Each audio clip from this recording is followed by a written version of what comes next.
লাভটা কি? আজকের ভিডিওর টপিক সেটাই। এই যে বঙ্গবন্ধুকে যে পণ্য বানানো হলো, আওয়ামী লীগের নেতারা যে বঙ্গবন্ধুকে বিক্রি করলো, কিনলো কে? কিনছে ওই সমস্ত গোষ্ঠী যারা কূটনৈতিক আগ্রাসনে এই বাংলাদেশকে বারবার ফেলতে চায়। তারা কিনেছে বঙ্গবন্ধুকে। কেন?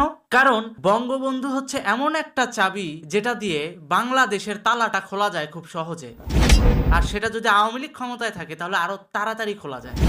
কেন? কারণ আমাদের দেশের আওয়ামী লীগের নেতারা বঙ্গবন্ধুর ইমোশনে এতটাই অন্ধ। আওয়ামী লীগ সরকার তো ইমোশনালি চিন্তা করছে, বাহ, পাকিস্তানও এখন বঙ্গবন্ধুর কথা বলে। আরে ভাই, বুঝেন না শত্রু কখন প্রশংসা করে? এই ছোট্ট জিনিসটা তো আপনাদের বোঝা উচিত। বঙ্গবন্ধু বাংলাদেশের একটা অ্যাসেট। বঙ্গবন্ধুকে দিয়ে আমলাতন্ত্রের প্রত্যেকটা রন্ধ্রে রন্ধ্রে আওয়ামী লীগ সরকার ক্ষমতায় থাকাকালীন সময়ে ঢোকা সম্ভব হয়েছে। যদি আপনারা একটা দেশকে ধ্বংসের মুখে ফেলে দিতে চান, যদি একটা দেশকে আপনারা কূটনৈতিক আগ্রাসনে ফেলতে চান, যদি একটা দেশের পিছনে কূটনৈতিক